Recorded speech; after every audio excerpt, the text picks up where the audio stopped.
안녕하세요. 김일의 신부입니다.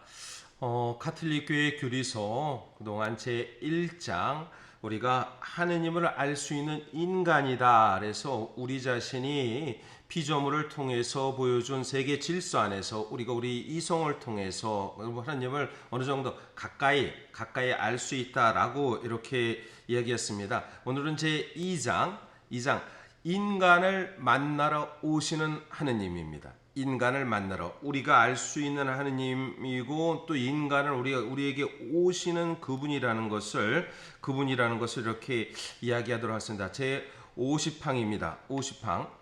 자연적인 이성을 통하여 인간은 하느님의 업적으로부터 확실하게 하느님을 인식할 수 있습니다. 그러나 인간이 자신의 힘만으로는 결코 도달할 수 없는 또 다른 인식의 질서, 곧 신적 계시의 질서가 존재합니다.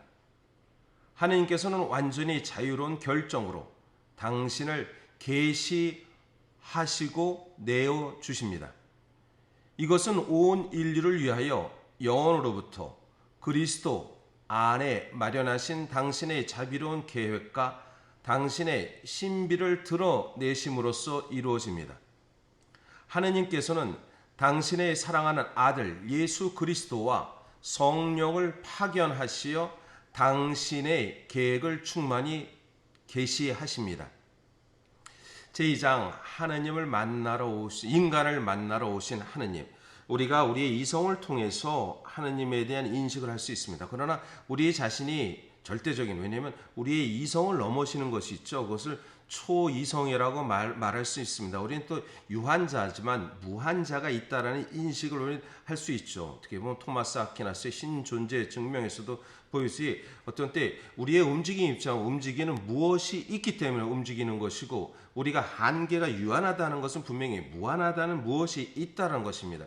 또 한편 우리가 도달할 수 있는 최고의 지가 있기 때문에 절대지가 있다라는 그걸 통해서 하나님에 대한 존재에 대한 것을 우리가 어느 정도 인식할 수 있습니다. 그러나 당신이 자신이 내오신 자비로운 계획과 신비를 통해서 드러낸다. 그래서 당신을 드러내신다라는 그 말 속에서 보면 바로 이것은 우리 안에서 개입하는 하느님의 구원 개혁은 초자연적인 계시라고 말할 수 있는데요. 먼저 이 계시라는 말을 다시 한번 여러분들에게 한번 이야기하고 싶습니다. 강 건너편에 이렇게 집이 있습니다. 그 집에는, 그러나 우리는 강을 건널 수는 없습니다. 저 건너편에 그 집의 창문에 커튼이 이렇게 드려져 있고, 그리고 그 집의 커튼이 어른거리면서 그림자가 이렇게 보입니다. 그래서 우리가 알 수 있는 것은 그 안에 사람이 살고 있다.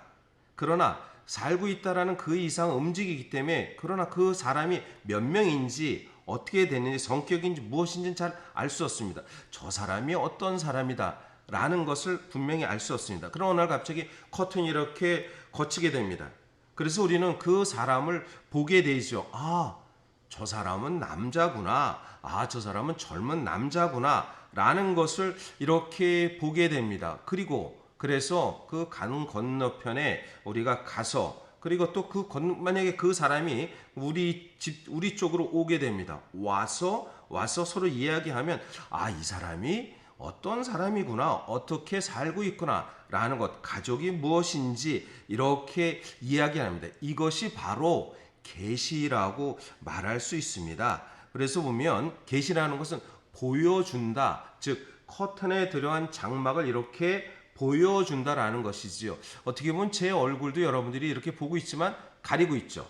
가리고 있다가 이렇게 하면 제 얼굴을 보여준다라는 것이 계시입니다. 그러니까 하느님의 자기 계시라고 말할 수 있는 것은 당신 자신을 이 세상 안에 드러내신다. 그래서 하느님의 자기 계신, 사실은 이게 하느님의 자기를 초자연적 계시라고 말할 수 있는 것은 우리가 알 수 없고 이해할 수 없는 그분이 하느님께서, 그렇죠, 인간을 만드신 이유에 대해서도 마찬가지입니다. 우리가 우리 자신을 인간을 사랑하기 때문에 분명히 인간을 창조하셨지만 그러나 당신 자신이 드러내고 싶은 구원의 질서의 모습이 있습니다. 왜 창조했는지, 왜 하느님께서 이끌어 주시는지, 당신의 자비로운 계획이 무엇인지, 그건 즉 하느님의 신비 안에서 우리를 드러낸다는 것입니다. 그래서 보면 하느님께서는 당신을 드러내기 위해서 당신의 아들 예수 그리스도를 통해서 성령을 파견하심으로써 당신의 완전한 계획을, 완전한 모습을 드러낸다는 것을 이렇게 말할 수 있습니다. 제 51항입니다. 하느님께서는 당신의 자비로우신 완전한 계획을 알려주십니다. 51항, 하느님께서는 당신 선성과 지혜로 당신 자신을 계시하시고 당신 뜻의 신비를 기꺼이 알려주시려 하셨으며 이로써 사람이 되신 말씀 곧 그리스도를 통하여 성령 안에서 성부께 다가가고 하느님의 본성에 참여하도록 하십니다. 우리가 보면 이 말씀은 계시 헌장에 나오는 건데요. 공의의 문헌에 4개의 헌장이 있는데 그 교회 헌장, 그리고 사목 헌장, 그리고 전례 헌장, 그리고 계시 헌장 이렇게 말할 수 있는데 계시 헌장에 하느님 당신을 드러내기 위해서 당신의 뜻의 신비를 기꺼이 세상 안에 알려주시기 위해서는 제일 첫 번째 사람 되신 말씀, 즉 그리스도입니다. 그리스도를 통해서 이것을 공적 계시라고 말할 수 있습니다. 왜냐하면 하느님이 당신 자신을 드러내는 것은 직접적으로 드러내는 것은 이 창조 질서 세계부터 구원 역사 안에서 그래서 역사 즉 아브라함으로부터 시작된 하느님의 당신 모습에 드러낸 그 모습 안에서 당신 모습을 구체적이고 아주 실제적이고 그리고 사람이 되신 당신의 모습을 그리스도를 통해서 성자 아들 예수 그리스도를 통해서 당신 말씀을 즉 하느님께서 사람이 되심을 통해서 그리고 그리스도 안에서 이루어진 사건은 또 한편 성령 안에서 성부의 본성에 이렇게 본성을 드러내게 된다라고 이렇게 계시 헌장 2항의 이야기입니다.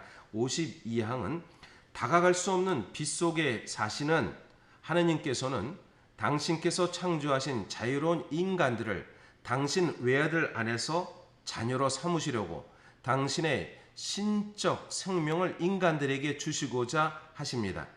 하느님께서는 당신 자신을 계시함으로써 인간들이 자신의 능력을 넘어서서 당신께 응답하고 당신을 깨닫고 사랑할 수 있게 하십니다. 하느님께서는 결국 당신을 깨닫고 사랑하게 하십니다라는 것은 바로 그겁니다. 당신 자신의 모든 것을 당신의 속마음이죠. 당신이 갖고 있는 그들의 모습을 인간들에게 그래서 당신의 외아들을 자녀로 삼으시고 신적인 생명을 보여주고 그리고 당신의 자신을 계시하고 그리고 우리들이 자신의 능력을 뛰어넘어서 당신께 응답하고 깨닫고 사랑할 수 있게 하십니다 라고 얘기합니다. 어느 때 우리 자신이 우리의 이성적 판단이나 생각으로 하느님을 알 수 있거나 우리의 사랑 경험을 통해서 얘기합니다. 그러나 이 경험을 뛰어넘고 어떤 때 내 안에서 왜 내가 하느님과 이렇게 연결되어 있는가라고 했을 때는 바로 하느님의 힘, 신적인 힘이 나를 이끌어줘서 내가 이렇게 이해하고 응답할 수 있는 것이 아닐까라고 이렇게 말할 수 있습니다. 그래서 이 계시의 53항입니다. 이 계시에 나타나는 하느님의 계획은 서로 긴밀히 결합된 행적과 말씀으로 실현됩니다. 이 계획에는 독특한 하느님의 교육 방법이 담겨져 있습니다. 하느님께서는 점진적으로 인간에게 당신을 알려주시며 사람이 되신 말씀 곧 예수 그리스도의 위격과 사명 안에서 절정에 이르게 될 초자연적 계시를 받아들이도록 단계적으로 인간을 준비시켜 주십니다. 초자연적인 계시를 받아들이도록 그것은 예수 그리스도와 우리를 결합시키도록 이끌어 준다는 것입니다. 그 리옹의 이레네오 성인은 이렇게 말합니다.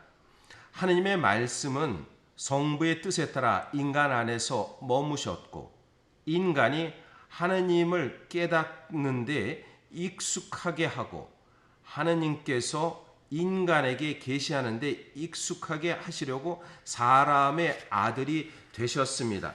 하느님께서 당신 자신을 계시하는데 인간 안에서 친숙하게 하시려고 사람의 아들이 되셨습니다. 라는 것은 하느님의 자기 당신의 그 모습을 온전히 드러내고자 하는 그 모습이라는 것. 그것이 즉 하느님께서 당신의 자비로운 계획을 우리 인간의 역사 안에 드러낸다는 것을 이렇게 말씀해 주십니다. 하나님의 자기 계시, 즉 성부의 뜻, 하나님 말씀은 성부의 뜻 안에 우리 안에 있음을 다시 한번 새겼으면 좋겠습니다.